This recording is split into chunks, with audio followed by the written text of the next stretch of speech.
Hi hello Telangana రాష్ట్ర ప్రజలందరికీ నమస్తే, గుడ్ మార్నింగ్, శుభోదయం. ఇక ఈరోజు మన ప్రజావాణి తెలంగాణ దినపత్రికలోని మెయిన్ పేజ్ ఎడిషన్ వార్తా విశేషాలు ఎట్లా ఉన్నాయో ఒకసారి మనం చూద్దాం. శివాజీ ఛత్రపతి శివాజీ సేవలు స్ఫూర్తిదాయకం. ఛత్రపతి శివాజీ మహారాజ్ జయంతిని పురస్కరించుకొని హైదరాబాద్ జూబ్లీహిల్స్ లోని తన నివాసంలో జరిగిన ఒక కార్యక్రమంలో ముఖ్యమంత్రి రేవంత్ రెడ్డి ఆ మహనీయుడి చిత్రపటానికి పుష్పాంజలి ఘటించారు. శివాజీ చిత్రపటానికి పుష్పాంజలి ఘటించిన సీఎం రేవంత్ రెడ్డి. వాస్తవానికి మరి ఛత్రపతి శివాజీ ఎంతో మందికి స్ఫూర్తిదాయకం.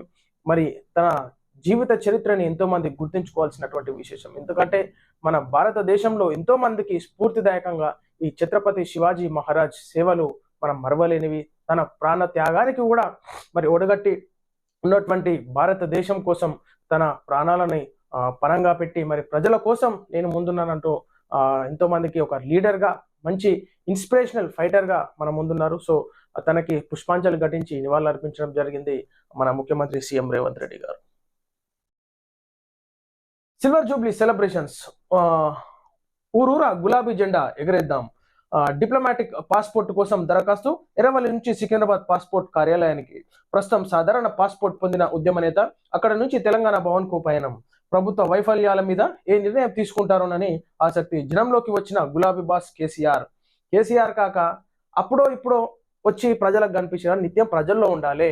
పాస్పోర్ట్ పని మీద వచ్చి పార్టీ ఆఫీస్కి పోయి ప్రజలను కలుచుడు కాదు. ఈనాడు తెలంగాణ రాష్ట్రంలో ఉన్నటువంటి అధికారంలో ఉన్నటువంటి కాంగ్రెస్ పార్టీ ఇచ్చిన హామీలు ఏ విధంగా నెరవేరుస్తుంది, సో ప్రజలు ఏ విధంగా ఇబ్బంది పడుతున్నారు, సో మీరు ప్రతిపక్షంలో ఉన్నా కానీ ప్రతిపక్ష పార్టీ గట్టిగా కౌంటర్ ఇస్తేనే ఈనాడు అధికారంలో ఉన్నటువంటి కాంగ్రెస్ పార్టీ ఏ విధంగా ప్రజలకు ఇచ్చిన హామీలు నెరవేర్చలేకపోతుంది ఒకసారి మనం చూసుకోవాలి. సో అప్పుడు ఇప్పుడు అమాస పుణ్యానికి వస్తే పార్టీ గట్టి కాదు. ఉన్న లీడర్లు అందరూ పోయి వేరే పార్టీలలో జాయిన్ అవుతారు. సో ప్రతిపక్షంలో ఉన్నా కానీ స్ట్రాంగ్ గా ఉన్నప్పుడే అధికార పార్టీని పని చేయించే విధంగా ప్రతిపక్ష పార్టీలు ఉండాలి.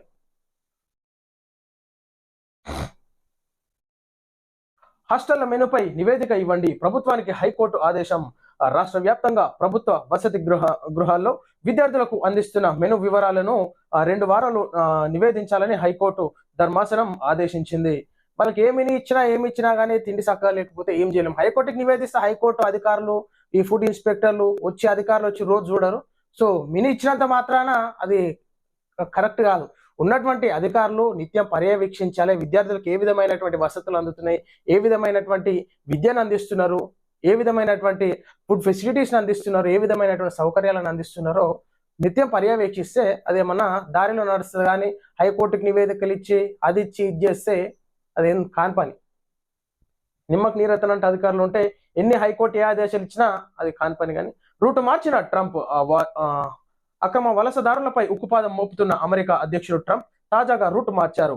ఇప్పటి వరకు యుద్ధ విమానాలలో ఆయా దేశాలకు తరలించిన ట్రంప్ ఇప్పుడు తన సమీప దేశాలకు ఆ బాధ్యతను అప్పగించేస్తున్నారు. వాస్తవానికి ఇది చాలా బాధాకరం. ఉన్నటువంటి భారతదేశం నుంచి భారతీయ విద్యార్థులు అక్కడికి వెళ్ళి ఉద్యోగరీత్యా కానీ చదువుకోవడానికి కానీ అక్కడికి వెళ్ళి జీవన శైలిని మెరుగుపరచుకోవడానికి అక్కడ వెళ్ళడం జరుగుతుంది. సో ఈనాడు మరి అక్కడ ట్రంప్ నిర్ణయాలు తీసుకోవడంతో చాలా మంది విద్యార్థులు ఇబ్బంది పడుతున్నారు. సో మోడీ గారు కూడా తప్పకుండా ఆ విషయం పైన చర్యలు తీసుకొని విద్యార్థులకు సహాయం చేయాల్సిందిగా, విద్యార్థులకు సపోర్ట్ చేయాల్సిందిగా మరి అక్కడ ఉన్నటువంటి ట్రంప్ గారితో చర్చలు కూడా జరిపి విద్యార్థులకు ఏ విధంగా నష్టం జరగకుండా చూడాలని చెప్పేసి కోరుతున్నాం. ఏపీ తెలంగాణకు వరద సాయం. ఏపీకి 608.8 కోట్లు, తెలంగాణకు 230.75 కోట్లు విడుదల. విజయవాడ బుడమేరు వరద, తెలంగాణ మున్నేరు వాగు బీభత్సవం. కేంద్ర బృందం నివేదిక ఆధారంగా నిధులు విడుదల. దేశంలోని 5 రాష్ట్రాలకు విపత్తు వరద సాయం కింద ఇవి వచ్చే వరకు ఎదురు చూసుకుంటా కూర్చోవాలంటారంట. ఎప్పుడు వస్తాయి, ఎప్పుడు నిధులు వస్తాయి అని. అరే విపత్తు జరిగింది, రైతులు ఇబ్బంది పడుతున్నారు, ప్రజలు ఇబ్బంది పడుతున్నారు. ఏమన్నా సహాయం చేస్తే ఎంబడే అధికారికంగా చర్యలు తీసుకొని ఎక్కడ నష్టం జరిగింది, పంట నష్టం ఎంత జరిగింది, ప్రజా నష్టం ఎంత జరిగింది, ఆస్తి నష్టం ఎంత జరిగింది, వెంటనే నిర్ణయాలు తీసుకొని వాళ్ళకి అందిస్తే బాగుంటుంది. కానీ ఇది వరద వానకాలం ఇప్పుడు ఎండాకాలం వచ్చేది. ఇచ్చేది ఎప్పుడో సచ్చేది ఎప్పుడో, ప్రజలకు న్యాయం జరిగేది ఎప్పుడు. దేశంలోని 5 రాష్ట్రాలకు విపత్తు వరద సాయం కింద నిధులను విడుదల చేసింది కేంద్ర ప్రభుత్వం. ఏపీ, తెలంగాణ, నాగాలాండ్, ఒడిశా, త్రిపుర రాష్ట్రాలకు 1559.99 కోట్ల ఫండ్స్ రిలీజ్ చేసింది కేంద్ర హోంశాఖ. మంత్రి అమిత్ షా నేతృత్వంలో బుధవారం జరిగిన ఉన్నత స్థాయి కమిటీ మీటింగ్ లో ఈ నిధుల విడుదలకు ఆమోదం లభించింది. అదే దొంగోడు ఎత్తుకోయినాక 6 నెలలకు కుక్క మొరిగినట్టు అది విపత్తు జరిగి వర్షాకాలంలో జరిగితే ఎండాకాలం వచ్చినాక అంటే ఎదురు చూసుకుంటా ఊసాలన్నమాట, ఇక పిటకు పెట్టినట్టు. ఏం పరిపాలన, ఏం కథ ఇది. త్వరలో పీఎం కిసాన్ 19వ విడత నిధులు విడుదల. ఫిబ్రవరి 24న విడుదల కానున్న సీఎం కిసాన్ నిధులు రైతుల ఖాతాల్లో 2000 చొప్పున నిధులు జమ. 19వ విడతలో 9.7 కోట్ల మంది రైతులకు ప్రయోజనం. రైతులకు కేంద్ర ప్రభుత్వం శుభవార్త చెప్పింది. అన్నదాతలకు పెట్టుబడి సాయం కింద అందించే పీఎం కిసాన్ పథకం 19వ విడత నిధులు విడుదలకు కేంద్ర ప్రభుత్వం తేదీలను ఖరారు చేసింది. సో ఏదైతే పీఎం కిసాన్ అదేదైతే ఉందో పథకం, సో రైతుల ఖాతాల్లో జమ చేయనున్నట్లుగా ఇక్కడ మనకి వార్త ఇక్కడ రావడం జరిగింది. ప్రధాని మోడీ, అమిత్ షాలకు చంద్రబాబు కృతజ్ఞతలు. ప్రకృతి వైపరీత్యాల బారిన పడిన రాష్ట్రాలకు కేంద్ర హోంమంత్రి అమిత్ షా నేతృత్వంలో అత్యున్నత స్థాయి కమిటీ నిధులు మంజూరు చేసింది. ఈ క్రమంలో గత ఏడాది ప్రకృతి వైపరీత్యాలతో అతలాకుతలమైన ఏపీకి కేంద్ర 608.8 కోట్లు మంజూరు చేసింది. సో ఒకసారి మనము చూసుకోవాలి, తెలంగాణకి మరి ఏ విధమైనటువంటి వరద నష్ట సాయం అందించినారు, ఎందుకు అట్లా విభేదంగా చూస్తున్నారు. ఉన్నటువంటి ఆంధ్రప్రదేశ్కి 608 కోట్లు ఇవ్వడం అయితేనే మరి తెలంగాణకి ఏ విధంగా ఇచ్చినారు. ఒకసారి తెలంగాణ రాష్ట్రంలో బీజేపీ నాయకులు లేరా, బీజేపీ ఎంపీలు లేరా, ఒకసారి బీజేపీ ఎమ్మెల్యే లేరా, ఒకసారి ఆలోచించుకోవాల్సినటువంటి విషయం ఉన్నది ఎంతైనా.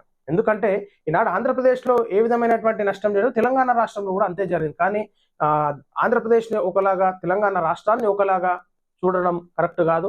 సో ఖచ్చితంగా తెలంగాణ రాష్ట్రంలో ఉన్న రైతాంగాన్ని ఎంత నష్టపోయిందో, ఈనాడు ప్రాణ నష్టం జరిగింది, ఆస్తి నష్టం జరిగింది, పిల్లలు అనాథలు అయిపోయినారు, తల్లి తండ్రి చనిపోయి గొడ్డు గోద పంట నష్టం జరిగింది. సో వీటన్నిటికీ అనుగుణంగా మరి తెలంగాణ రాష్ట్రం నుంచి కూడా బీజేపీ నాయకులందరూ ఖచ్చితంగా అడగాల్సినటువంటి విశేషం మనకి ఖచ్చితంగా ఇక్కడ కనిపిస్తూ ఉంది. సో ఇది మనం చూస్తున్నాం ఈనాడు మన ప్రజావాణి తెలంగాణ దినపత్రికలోని మెయిన్ పేజ్ ఎడిషన్ వార్తా విశేషాలు. సో ఇక్కడ మనం చూసుకోవచ్చు, విలేకరులు కావాలను హైదరాబాద్ కేంద్రంగా దిగ్విజయంగా నడపబడుతున్న ప్రజావాణికు మరి ఎంతో ఆదరణ పొందుతున్నారు. సో తెలంగాణ రాష్ట్ర వ్యాప్తంగా కూడా మరి విలేకరులు కావాలను. సో ఖచ్చితంగా ప్రజలందరూ మన ప్రజావాణి సమగ్ర తెలుగు దినపత్రికను అందరూ డౌన్లోడ్ చేసుకోవాలి. సో ఖచ్చితంగా మంచి మంచి విశేషాలను మనకు మెయిన్ పేజ్ ఎడిషన్ వార్తా విశేషంలో అందిస్తున్నారు.